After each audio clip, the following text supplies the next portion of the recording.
Nga bulijjo nkulamusiza nnyo ku Beg TV eno gye tuyita programu ensonga mu ddiiro. Tuli ne mukulu Benedict Kiwanuka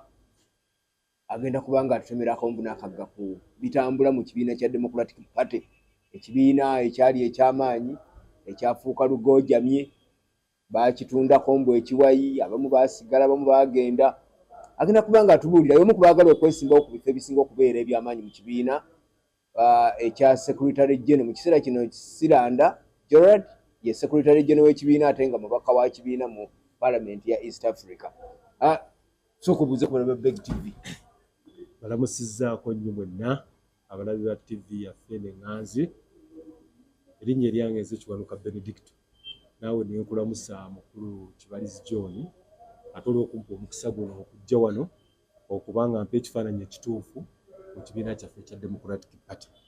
Lwaki oli omu ku abo abatali bamativu? Olowooza nti oli mu mativu n'ebitambula mu kibiina naddala ku ludda olw'okuwa ssemateeka w'ekibiina ekitiibwa, ssemateeka w'eggwanga, ate ng'oyagala okwesimbawo ku kifo ekinene? Ssebo naye nze nnyusaba ensonga zino zitutte n'akabanga. Twazitandika dda okuva nga mu 2017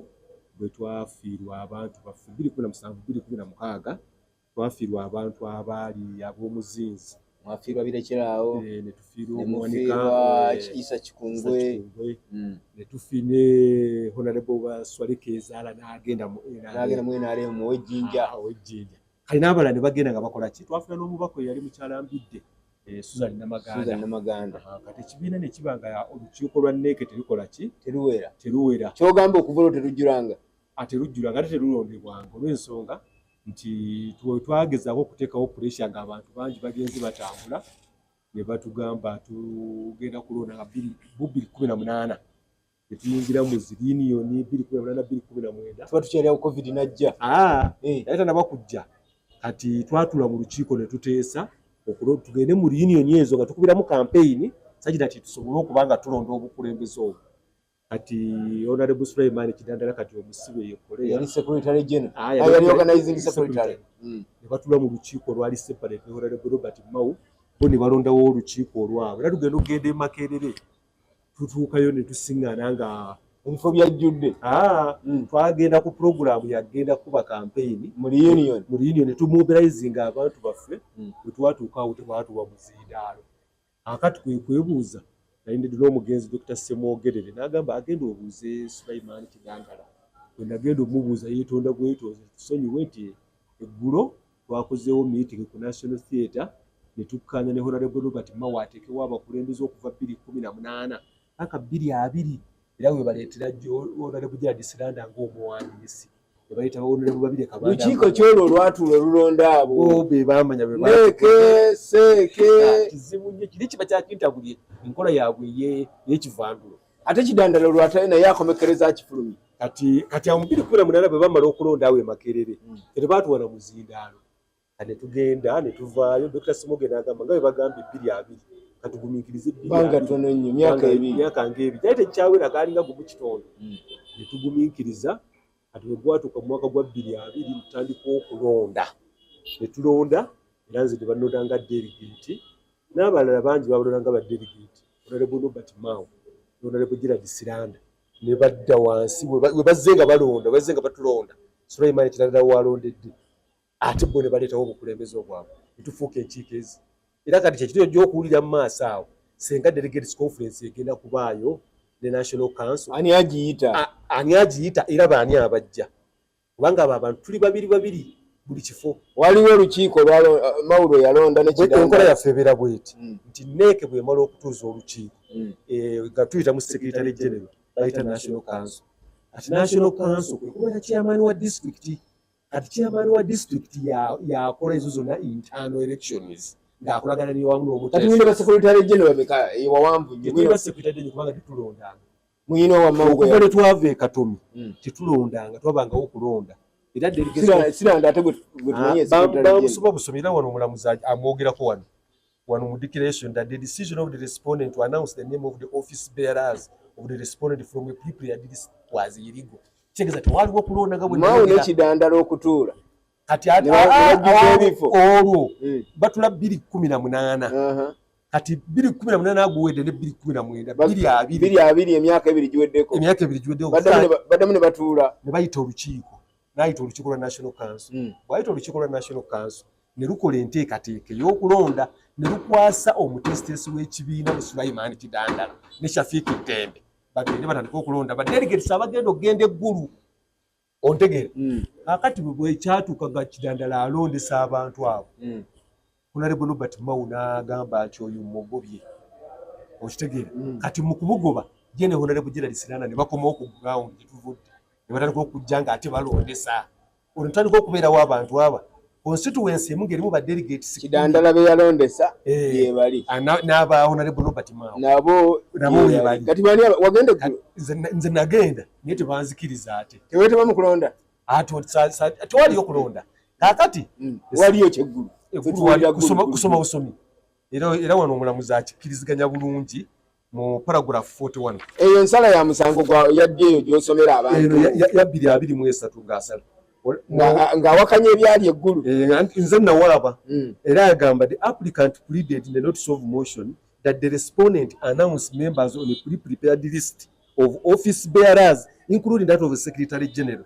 In his affidavit in support of the application, he deepened that Electoral Commission chairperson announced members who had not participated in the electoral process.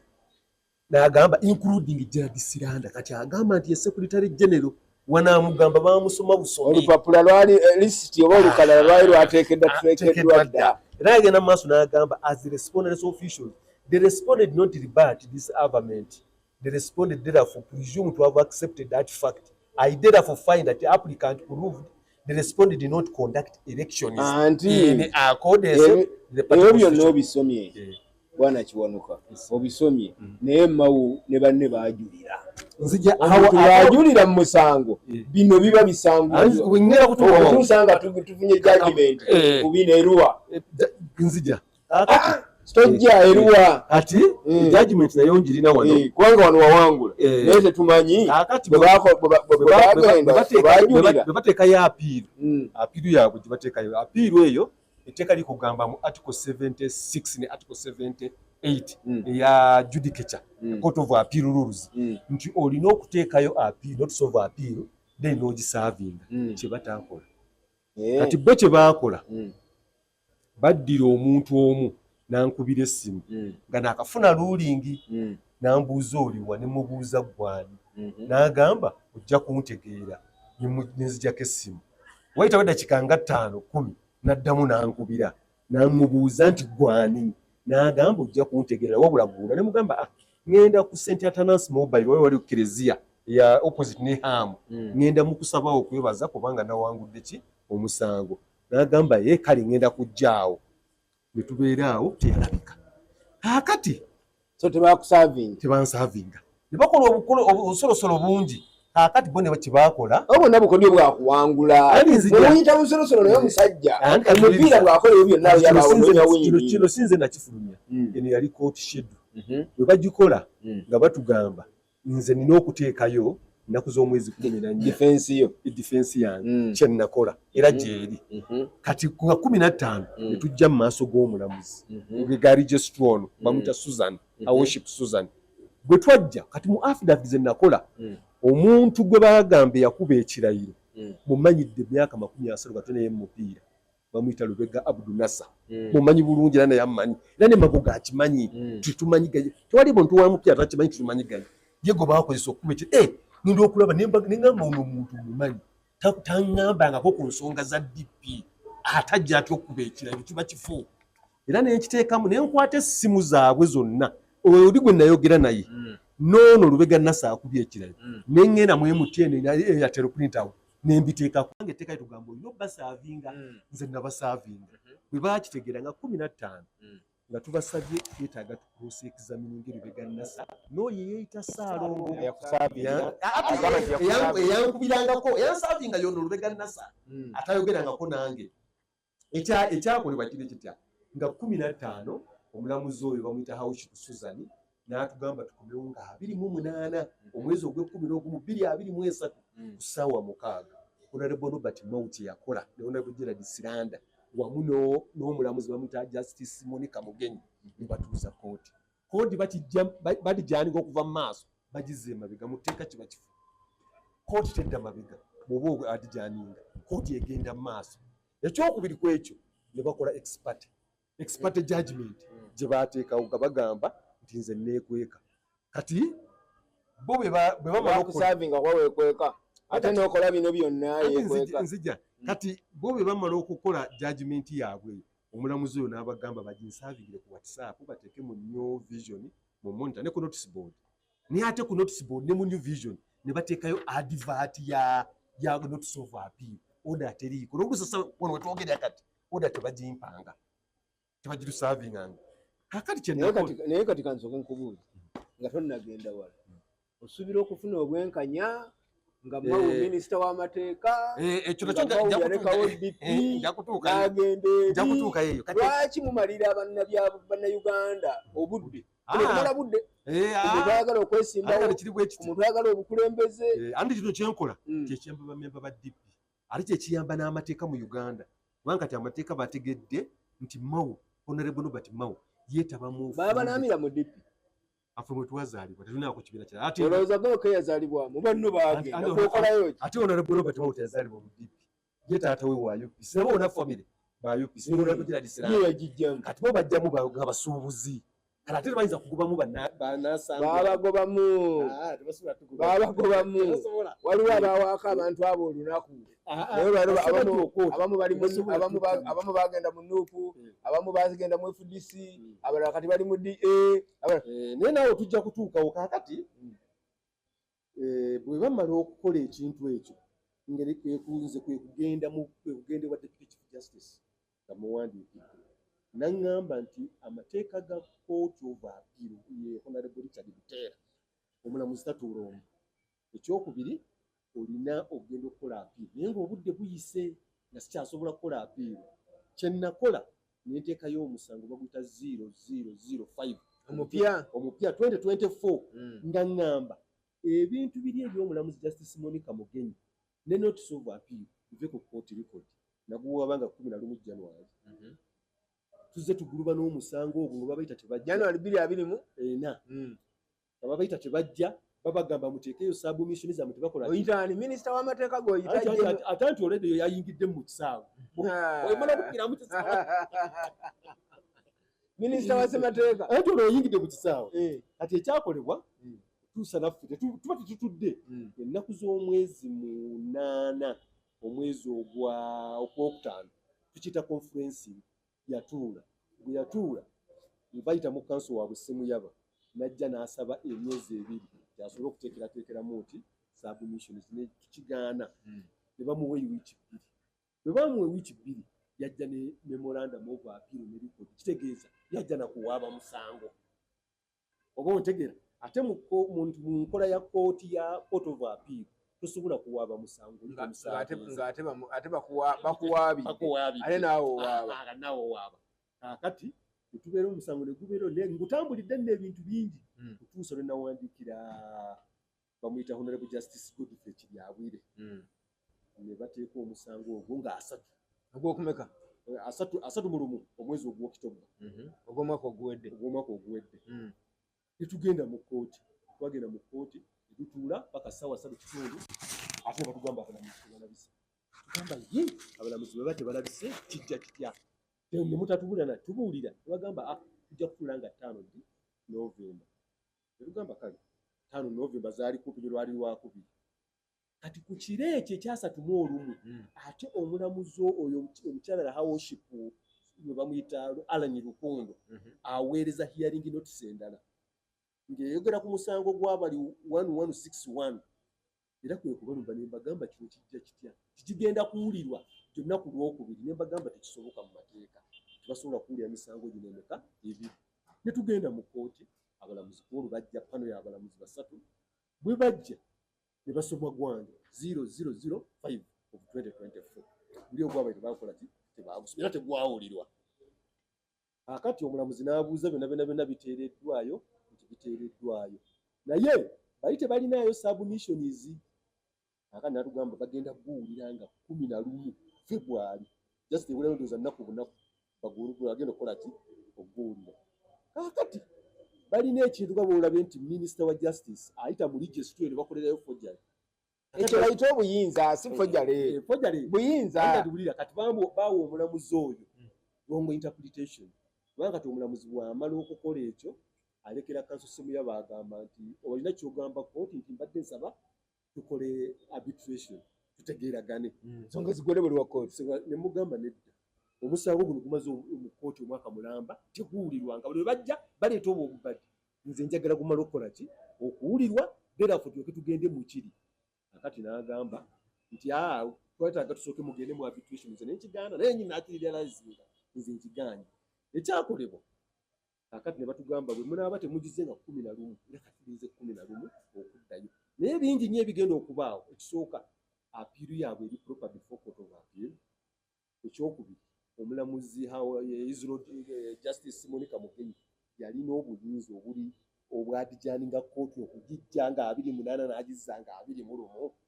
bw'aba yagibulina yali abanguyiza musango guluddewo nti yakola expert lwaki ate ffe yatutegeeza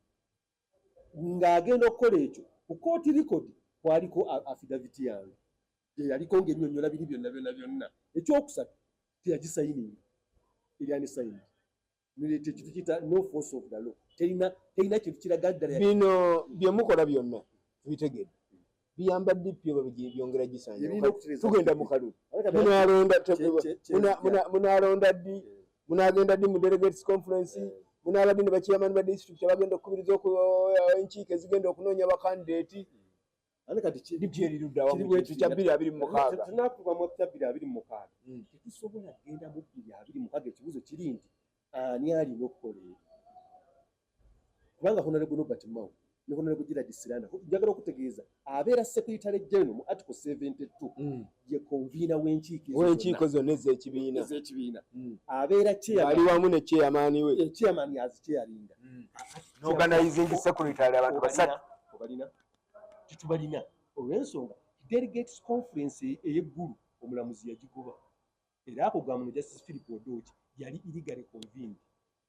Okitegedde ekyokubiri ekitutwala mu delegates conference omugaso ogusookera omukulu ennyo kulonda era busemateeka wakwano bwe kiri kulonda kakati bo bwe baatuukayo basoma busomi lisiti beegabiranga abali mu lumbe bwe kwata ekiyungula ky'ennyama naawe kwata eyo si democratic party kati essaawa entubuuza senga bagamba nti election zankya ani aziteekateeka ani akonvininga olukiiko ani akiyalinga olukiiko ekyo nga kiwedde ogenda kuyita bammemba ba National Council parliamentary group weeri egyebejja kubanga mulimu ababaka ba parliament n'abo abaavuganya bukaati naye chairman wa district kiri ogenda okuyita kateeka wano e Kampala we tuli waliwo bo balina Shafiki Nambaali Sentongo owekatwe kibuye katwe owekawempe obadde manyi oli headmaster tulina Vincent Mayanja yayita mu structures ennyini yalonda basula imani kirala bali babiri ani gwogenda okuyita kubanga honorable Gerald Siranda ndasobola kuyita Vincent nobale nganze gwenda bugentera okulaba ne ku kitebe andi kati bugwe baali balonda jukira nkugambye nti wakyaliwo ebibuuzo lwaki mwe mwagana okukkiriza nti okulonda kwa Kidandala president n'olukiiko babisazizaamu ne mukkiriza mbere n'omukulembeze oli okwa Kidandala kwali just kulipulesinga kubanga omugenzi Nsuluga yali afudde netugamba abo kabakole emyaka egi kati mu luvannyuma ly'emyaka 2 nga 22 twalina okulonda obukulembeze kati kino kiggwerawa nga tunatera okumaliriza kino kirina kuggwera mu kooti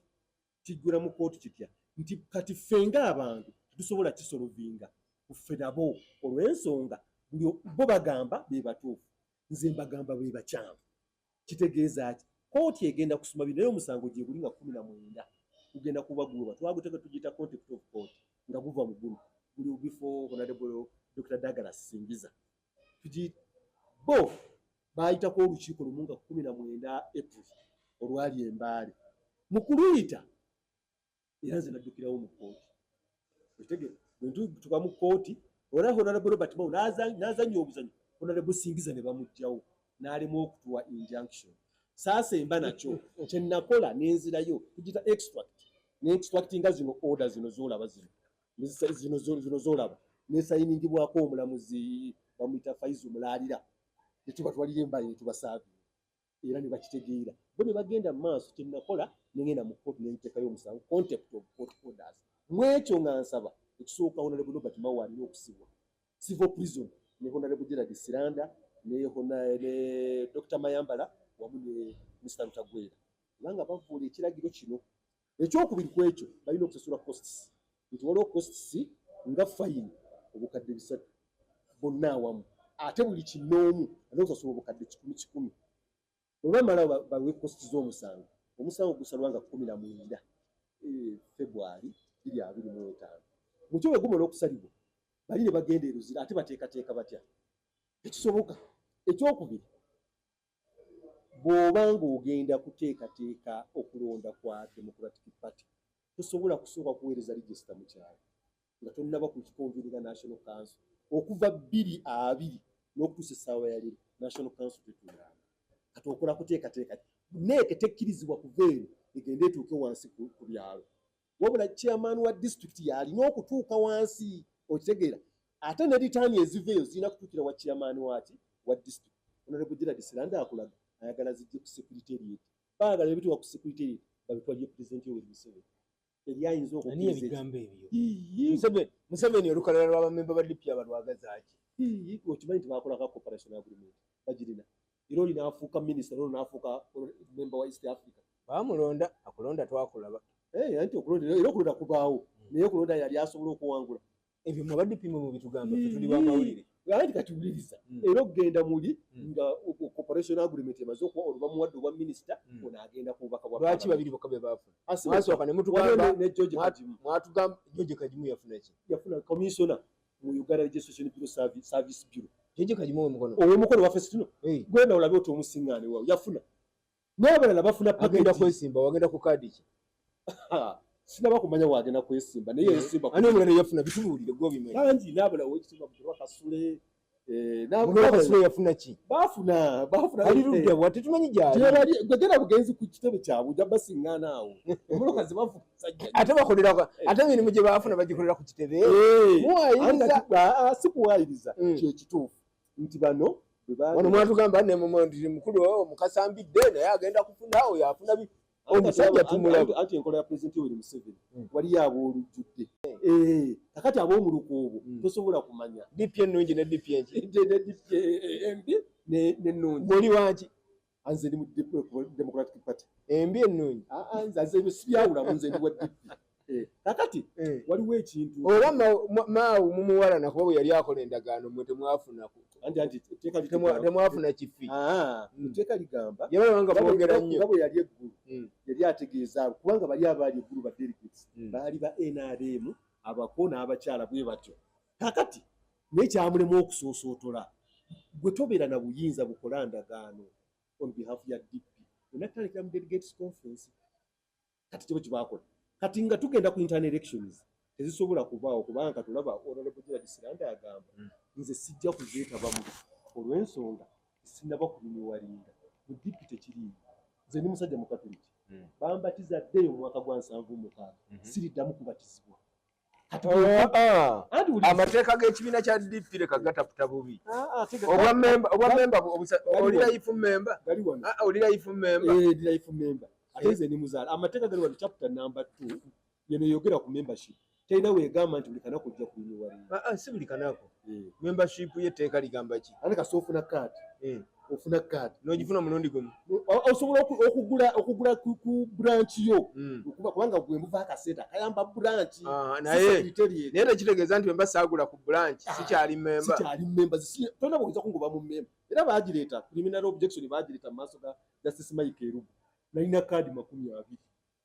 Justice Erubu n'atwala keegi era n'agamba kanso Nalukoole ono memba oba si memba Nalukoole ekibiina naye teyakivaamu nga mulaba noonya kaadi ya Nuupu ekawemba ayinza okuba aginoonya naye naba kutunuulira yalizayininga buvunaanyizibwa bwe ng'atonejja mulinzi ategeka embaga abayita abagambe nti nagenda bw'anaagira ne babalire bamuwa kaadi olajja kuba akivudde mu kati nga bwolaba Honorable Robert Mao yakivaamu ekibiina ani president ate owaawa tatula mu cabinet meeting buli Monday atula mu cabinet meeting atula mu parliament ex official ku kadi ya NRM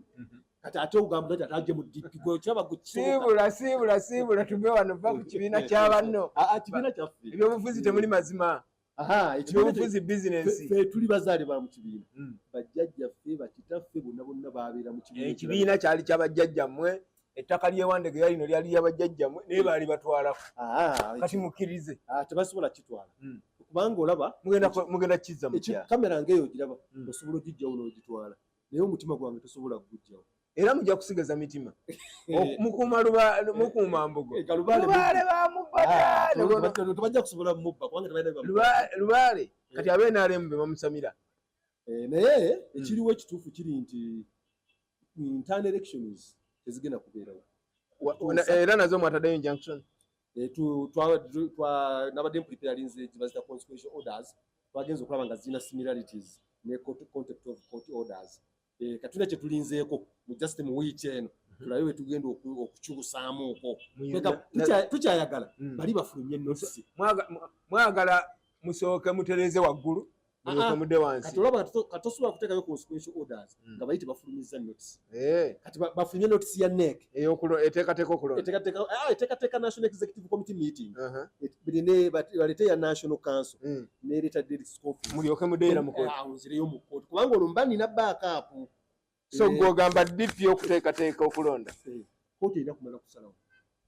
emisango emikadde gimala kuggwa naye tugayidinga ekyokukola ne tumanya ani kubanga ffe kye tulina teri honorable Gerald Siranda teri honorable Robert Mao oba Mr. Rutagwera oba Chairman Mayambala n'abalala bonna abali illegal elected okubanga beetaba mu nteekateeka ezo